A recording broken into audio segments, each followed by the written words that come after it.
So we open the program.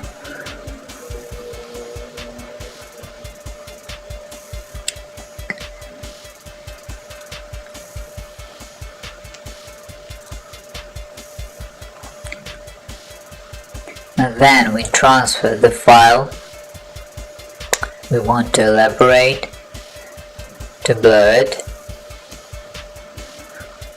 Then, for example, we need to divide the clip in two parts. One part we can eliminate.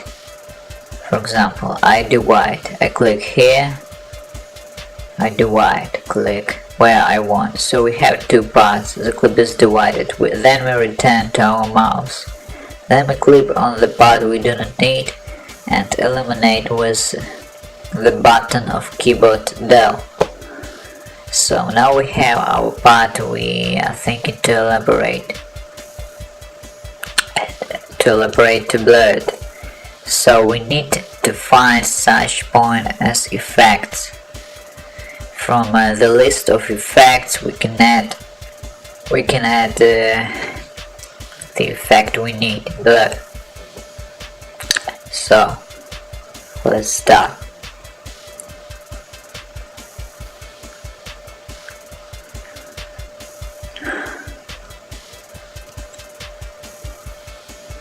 All panels.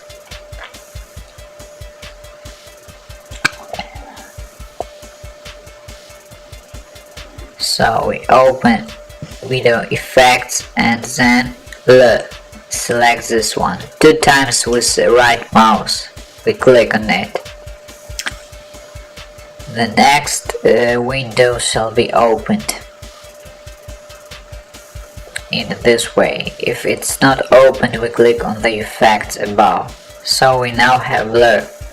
We have 3 forms of blur. So the best one is the first one, like a circle.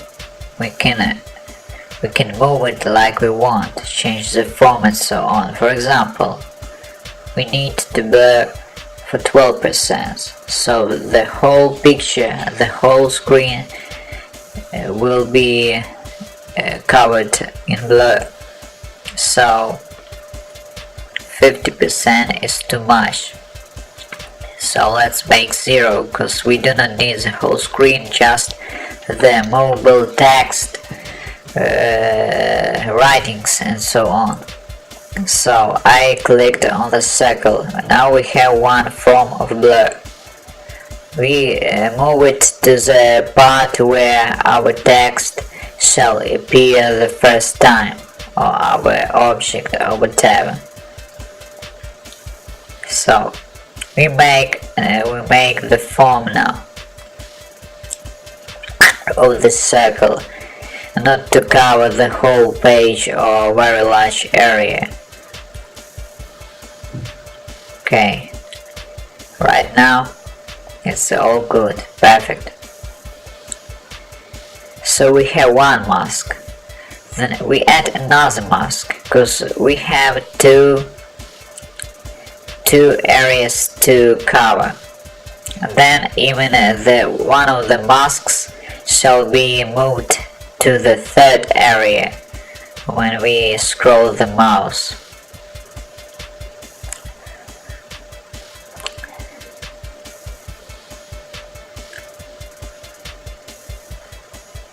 The best thing when you have a CPU with 8 threads, can be 4 cores, but for 8 threads to elaborate. So now we click on this button. As you see, we have signs that in this line mask path that something is going on. We use it just, these buttons we use it just when we need to help this circle to move, as the text will be moved also.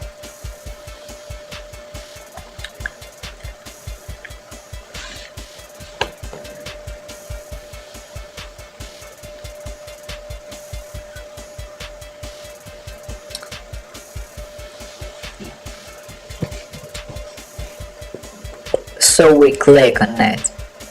We click and we build these signs that tells.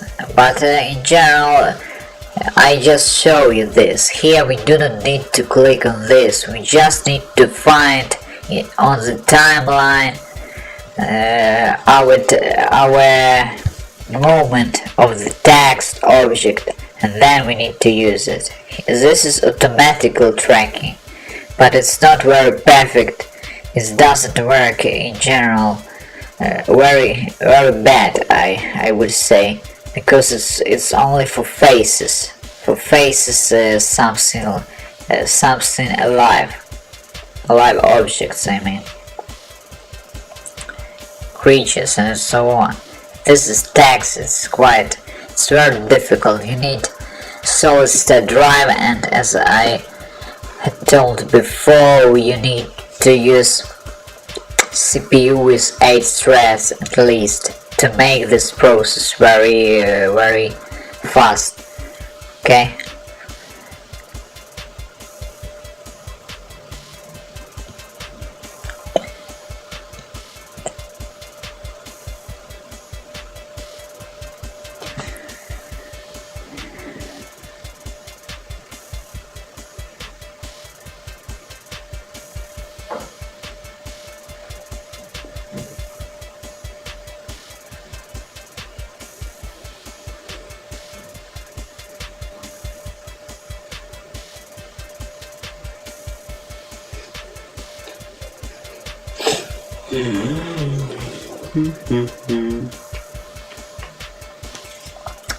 So as you see, we have these signs in the mask path line.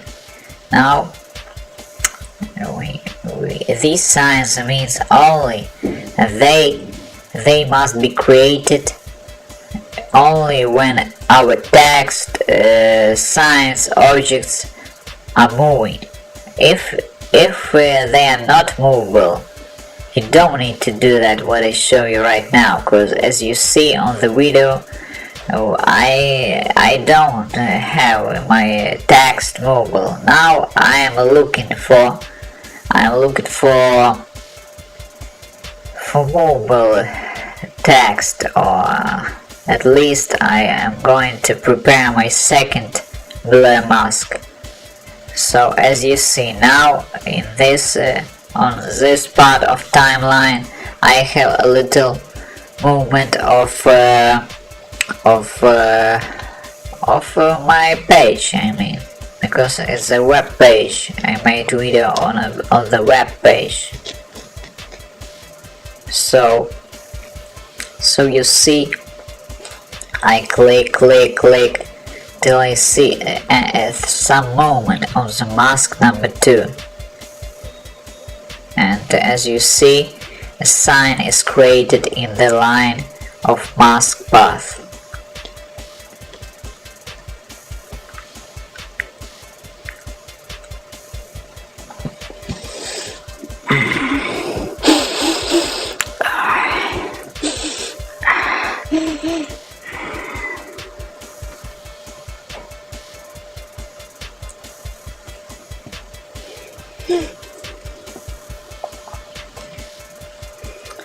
So using timeline or above or below, I am trying to find the most near second where we have movement of the page, so our text or whatever shall be moved down or up. Okay, now okay, we have movement, so we continue to use automatical tracking like play sign or this one. I don't believe automatical tracking can do this because I tried some time ago. It was terrible. So I use automatical tracking. With the first mask, I must do this in the same way, with the first mask and then with the second mask. So let's proceed with the second mask.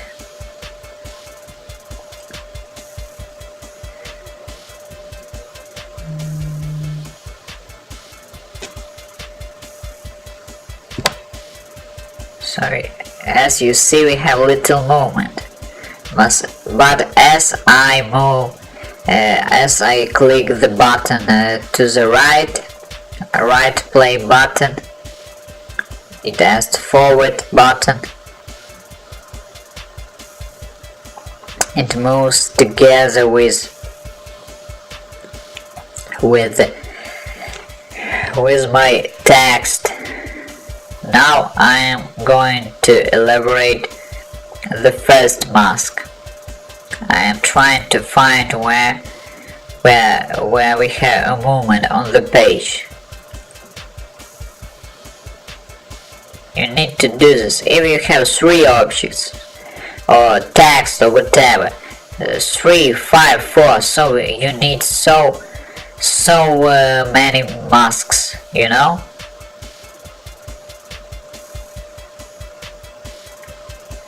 I am trying to use automatical tracking. I tell you, you can use this if you have perfect CPU for at least 8 threads. I have CPU for 3 threads, so no use. It's very long process. I need to click, it's loading a little bit. I waste time, then when I close it, it's also loading, I waste time, so it's not perfect at all.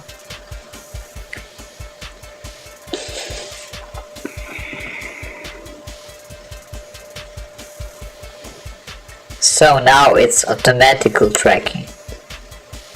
But anyway, for short videos like 5 minutes, you don't need that. If you don't have a good CPU for at least 8 threads. So I'm looking with a timeline point for a movement. So as you see right now.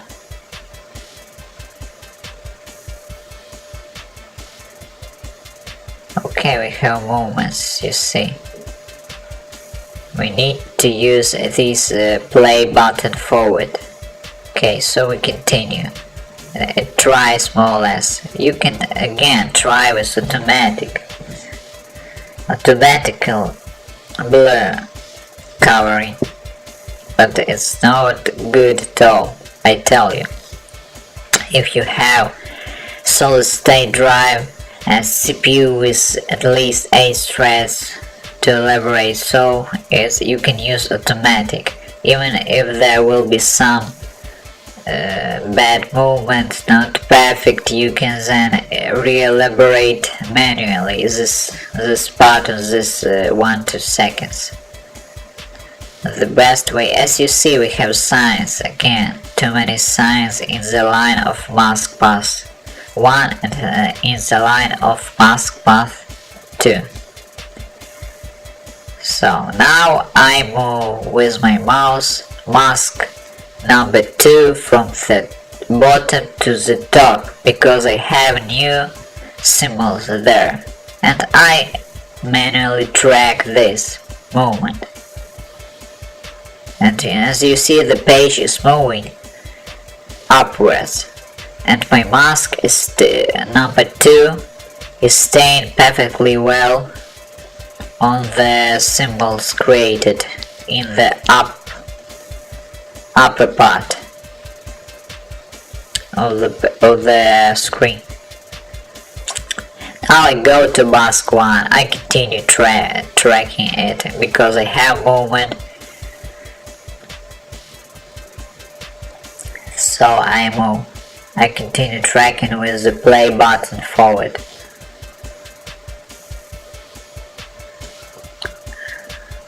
So all you need to do. For example, when you go with mouse, for example, now I show you that I am moving the timeline.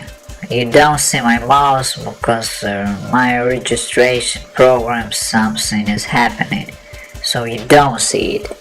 But as you see,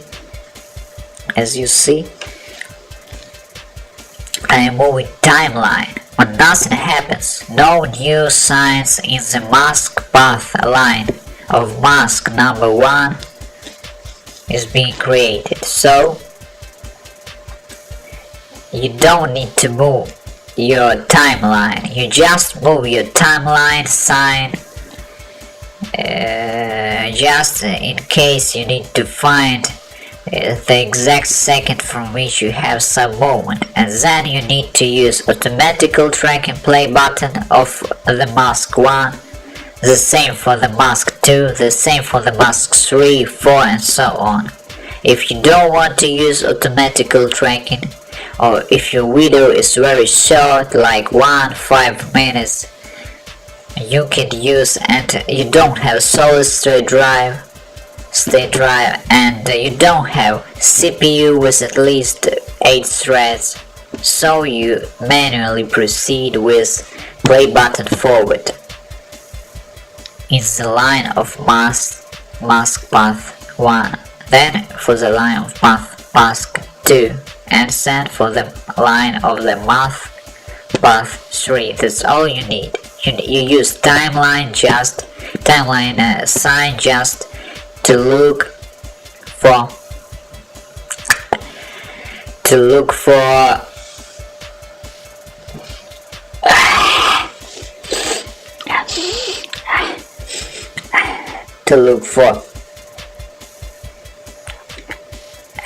the movement of the page, so you see how it's going to be done. As you see, we have in the line of mask path 2 these signs. So these signs means that at this point we did tracking to blur our part where the page has some movement. Now I will show you the result, the final result. Watch.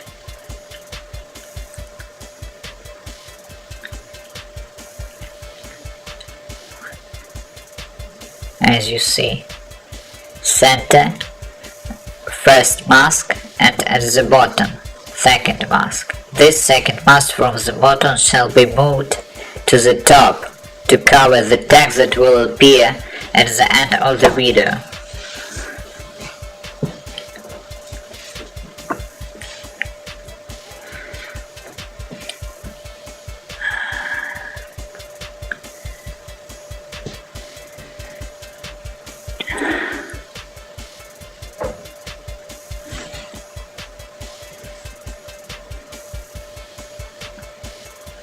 So now we have movement of the page.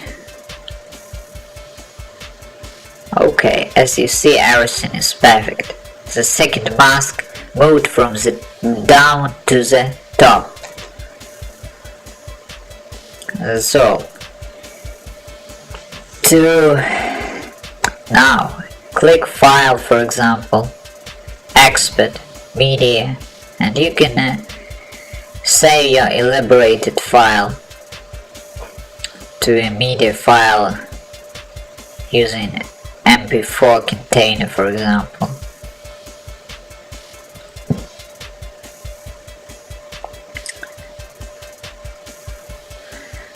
You can export without audio if you don't have this.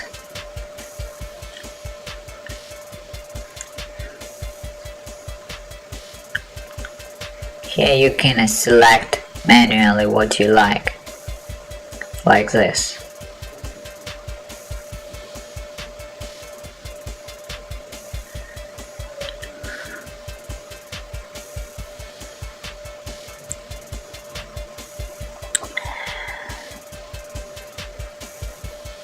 Okay.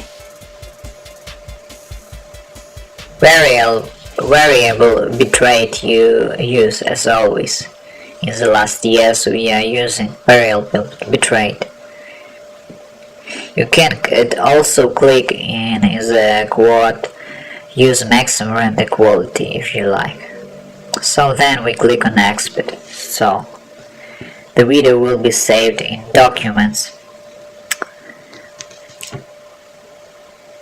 So you can fit the size of the video, for example, for 75%. Then you will see correctly your text and movement. I just had a reduced size of my elaboration example because it was not. I just didn't want to show you the data is set it before I created blur masks for these text objects, movable objects.